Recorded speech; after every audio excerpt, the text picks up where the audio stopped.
Hello all and welcome to movie cancer. Teaser వచ్చి almost 10 days అవుతుంది. ఇప్పుడు దొరికింది టైం ఈ వీడియో చేయడానికి. ఈ మూవీలో నాకు దొరికిన డీటెయిల్స్ అండ్ థీరీస్, దాంతోపాటు టీజర్ని బ్రేక్ డౌన్ చేయడానికి ట్రై చేస్తా. వీడియోని చాలా కష్టపడి చేస్తున్నా. సో నా డీటెయిలింగ్ నచ్చితే ఛానల్ సబ్స్క్రైబ్ చేయండి. అలాగే ఈ వీడియో నచ్చితే లైక్, షేర్, సబ్స్క్రైబ్, కామెంట్ కూడా చేయండి. So let's get in to our video. ఇక్కడ ఈ వ్యక్తి జరగబోయేది మారణ హోమం. శిథిలం కాబోతుంది అశోకుని ఆశయం అని చెప్తున్నాడు. ఇక్కడ అశోకుడి ఆశయం నాశనం కాబోతుంది అని అర్థం. ఇక్కడ అశోకుడు ఎవరు అనే క్వశ్చన్ మీకు వచ్చినట్లయితే బాధపడకండి, నేను చెప్తా.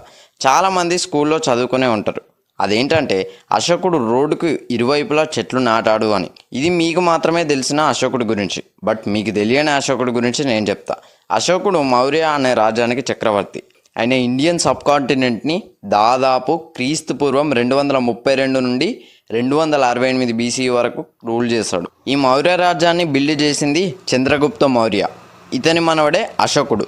అశోకుడు ప్రజెంట్ ఉన్న వెస్ట్ ఆఫ్ఘనిస్తాన్, పర్షియా నుండి ఈస్ట్ బెంగాల్, అస్సాం వరకు అండ్ సౌత్ మైసూర్ వరకు ఆల్మోస్ట్ సౌత్ ఏషియా మొత్తాన్ని రూల్ చేశాడు. ఒకప్పుడు కళింగ అని పిలువబడే అదే ఇప్పుడు ప్రజెంట్ ఉన్న ఒడిషా, సో ఆ స్టేట్కి ఆపోజిట్గా ఫైట్ చేశాడు. క్రీస్తు పూర్వం 260లో ఆయన గెలిచాడు. క్రీస్తు పూర్వం 263లో ఆయన బౌద్ధ మతాన్ని స్వీకరించాడు. దీనికి గల రీజన్స్ ఏంటి, దాని తర్వాత ఏం జరిగింది అనేది ముందు మాట్లాడుకున్నాం. అతను యుద్ధంలో ఎలా గెలిచాలంటే మహాభారతం టైం పీరియడ్లో అస్త్రాస్ని మాత్రమే యూజ్ చేసేవారు.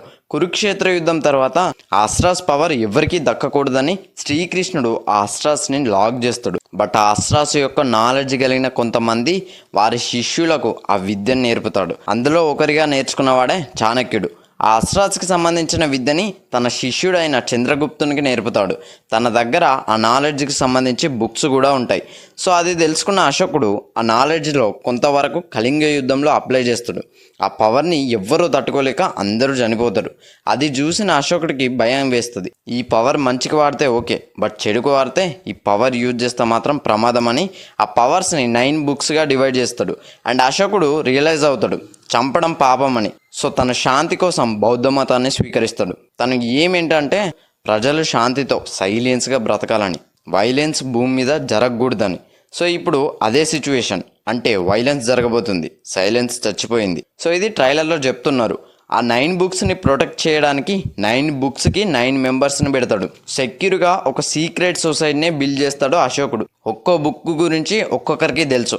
ఒకవేళ వీళ్ళు చనిపోయే సిచ్యువేషన్ వస్తే ఏ బుక్కి సంబంధించిన వ్యక్తి అయితే చనిపోతాడో ఆ వ్యక్తి బదులు ఇంకో వ్యక్తి రిప్లేస్ అవ్వడానికి రెడీగా ఉంటాడు. ఇక టీజర్లోకి వస్తే ఈ షార్ట్స్లో కళింగ యుద్ధాన్ని చూపెడతారు. ఇక్కడ ఉంది అశోకుడు, ఇది తన స్వాడ్. ఇది గుర్తుపెట్టుకోండి, తర్వాత మాట్లాడుకుందాం. కలియుగంలో పుట్టిన ఏ శక్తి దీన్ని ఆపలేదు అని చెప్తున్నాడు. అంటే కలియుగం కంటే ముందు పుట్టిన శక్తి మాత్రమే దాన్ని ఆపగలదు. ఇంతకీ ఆ శక్తి ఏంటో తెలుసా? బ్లాక్ స్వాడ్. తన గురించే చెప్తున్నాడు. ఇక్కడ ఏమని గుర్తుపెట్టుకోండి, తర్వాత మాట్లాడుకుందాం. ఇక్కడ బ్లాక్ స్వాడ్, అదే మన మంచు మనోజ్ అన్న షార్ట్స్ని చూపించారు.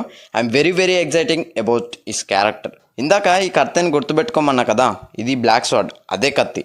అంత కాన్ఫిడెంట్గా ఎలా చెప్తున్నా అంటే చూడడానికి సేమ్ ఉంది కదా కత్తి, బ్లాక్ కలర్లో. బట్ ఇక్కడ డైరెక్టర్ తన తెలివిని చాలా బాగా యూజ్ చేశారు. కత్తి మొదటి భాగాన్ని చూస్తే మనం గుర్తుపట్టేయచ్చు.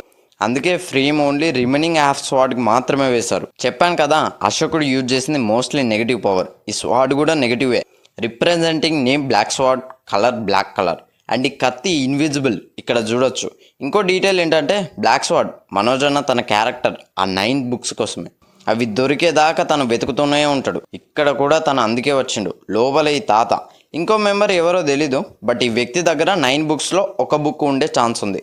అండ్ ఇక్కడ తన సూట్ మీద ఏదో రాసింది కదా, ఇది జపనీస్ లాంగ్వేజ్. దీనికి మీనింగ్ ఏంటంటే సయోనారా, అంటే గుడ్ బై అని అర్థం.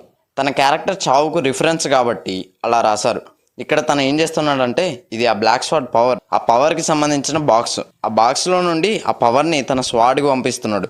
అండ్ ఇక్కడ అశోకుడి 9 బుక్స్లో 6 బుక్స్ని చూడొచ్చు. అండ్ ఈ బాక్స్ మీద ఊసరవెల్లిని చూడండి, అంటే బ్లాక్ స్వాడ్ క్యారెక్టర్ని ఊసరవెల్లితో పోల్చారు. అంటే ఎప్పుడు ఎలా ఉంటాడో తెలీదు. దీనికి బెస్ట్ ఎగ్జాంపుల్ చెప్తా. ఇక్కడ చూడండి, స్వాడ్ కలర్ చేంజ్ అవుతుంది. ఇక్కడ ఉంది ఒక ప్రొఫెసర్, తనకు కూడా ఈ బుక్స్ గురించి తెలిసి ఉండొచ్చు, ఎందుకంటే తను ఒక ప్రొఫెసర్. అందుకే బ్లాక్ స్వాడ్ తన వెంటబడుతున్నాడు. ఆ 9 బుక్స్లో ఒక బుక్ని బ్లాక్ స్వాడ్ ప్రొఫెసర్ ద్వారా కనిపెట్టి ఉండొచ్చు. అప్పటిదాకా అతనితో మంచిగా ఉన్న వ్యక్తి తన మీదకి రివర్స్ అవ్వడం చూడొచ్చు. అది ఊసరవెల్లిలాగా. ఇలా బ్లాక్ స్వాడ్ రియాక్ట్ అవ్వడానికి రీజన్ ఇలా కూడా ఉండొచ్చు. అదేంటంటే బుక్స్ దొరికాక దాన్ని బ్లాక్ స్వాడ్ చెడు కోసం యూజ్ చేస్తాడని ప్రొఫెసర్ తెలిసిపోయి ఉండొచ్చు. ఆ ప్రొఫెసర్ బ్లాక్ స్వాడ్ని ఆ స్టోన్తో కొట్టొచ్చు. అప్పుడే ఆ డైలాగ్ చెప్తాడు, చిన్నప్పుడు ఇలాంటి రాయితోనే నన్ను కొట్టారు ప్రొఫెసర్ అని, now it's my turn. Maybe ఇది కూడా ఒక రీజన్ కావచ్చు తను చెడుగా మారడానికి. అండ్ బ్లాక్ స్వాడ్ చైల్డ్హుడ్ని చూపెట్టే ఛాన్స్ ఉంది. అండ్ ఈ లొకేషన్ గుర్తుపెట్టుకోండి, తర్వాత మాట్లాడుకుందాం. తన క్యారెక్టర్ చూస్తే ఓన్లీ 2 కలర్స్ ఆఫ్ కాస్ట్యూమ్ మాత్రమే వేసుకున్నాడు, బ్లాక్ అండ్ రెడ్. ఈ 2 కలర్స్ దేనికి రిఫరెన్స్ అంటే ఒకటి డేంజర్ అండ్ వైలెన్స్ అండ్ ఇంకోటి నెగిటివ్ అండ్ పవర్ఫుల్కి రిఫరెన్స్. షార్ట్లో బ్లాక్ స్వాడ్ పవర్ వెళ్ళింది ఆ స్వాడ్లోకే. అండ్ ఈ లొకేషన్ ఆఫ్ఘనిస్తాన్ కావచ్చు, ఇక్కడ అరబిక్ లాంగ్వేజ్ని చూడొచ్చు. అండ్ ఇక్కడికి తను వచ్చి ఫైట్ చేసింది బుక్ కోసమే కావచ్చు. ఈ మూవీ ఇండియాలో, జపాన్లో, ఆఫ్ఘనిస్తాన్లో ఇంకా డిఫరెంట్ కంట్రీస్లో జరిగే ఛాన్స్ ఉంది. ఎందుకంటే బుక్స్ని వరల్డ్ వైడ్గా డిఫరెంట్ ప్లేసెస్లో సెక్యూర్ చేస్తూ ఉండొచ్చు. అండ్ ఈ లొకేషన్ గుర్తుపెట్టుకోమన్నా కదా, సో ఇది అండ్ ఇక్కడ అండ్ ఇది, సో ఇవన్నీ ఒకే ప్లేస్లో జరుగుతుంది. అంటే కామన్ థింగ్ ఏంటంటే ట్రైన్ అండ్ రైల్వే ట్రాక్. ఇక్కడ బ్లాక్ స్వాడ్ మాట్లాడేది రితికా నాయక్తో కావచ్చు. ఎలా అంటే ఇక్కడ కొంతమంది ఈ హెలికాప్టర్లో ఎవరినో కిడ్నాప్ చేస్తూ తీసుకువెళ్తున్నాం చూడొచ్చు. నాకు తెలిసి డెఫినెట్గా తనే అనుకుంటున్నా. అండ్ ఇక్కడ ఈ వ్యక్తిని గుర్తుపెట్టుకోమన్నా కదా, ఈ క్యారెక్టర్ శ్రేయ గారు. ఈ వ్యక్తి చెప్పేది బ్లాక్ స్వాడ్ గురించి. అండ్ ఇక్కడ జగ్గుబాయ్ ఆ బ్లాక్ స్వాడ్ పవర్ని కంట్రోలో లేకపోతే అబ్జర్వరో ఏదో చేస్తున్నాడు మొత్తానికి. అండ్ ఇక్కడే రితికా నాయక్ అందులో ఒక బుక్ని తప్పించడం కూడా చూడొచ్చు. మేబీ బ్లాక్ స్వాడ్ అటాక్ చేసి ఉండొచ్చు. ఇక్కడ వీళ్ళందరూ దేన్నో చూసి భయపడుతున్నారు, బట్ జగ్గుబాయ్ మాత్రం భయపడడం లేదు. ఇక్కడ ఉంది మిరాయా లేక బ్లాక్ స్వాడా. నేనైతే ఇది మిరాయా అని అనుకుంటున్నా. ఇక్కడ తేజ సజ్జాని చూడొచ్చు ఈ షాట్లో. మేబీ ఈ ప్లేస్లోనే తను ఫస్ట్ టైం ఈ పవర్ని యూజ్ చేస్తున్నాడేమో. ఇక్కడ ఈ వ్యక్తి చెప్తున్నాడు, ఈసారి దారి దైవం కాదు, యుగాల వెనుక అవతరించిన ఆయుధం అని చెప్తున్నాడు. ఈసారి అని మెన్షన్ చేస్తాడు. అంటే బిఫోర్ ఇట్లాంటి సిచ్యువేషన్ వచ్చింది కావచ్చు, అప్పుడు దేవుడు హెల్ప్ చేస్తాడు కావచ్చు. యుగాల వెనుక అని చెప్పారు కాబట్టి, బట్ ఏ యుగంలో ఆ వెపన్ని తయారు చేస్తారో మాత్రం మెన్షన్ చేయలేదు.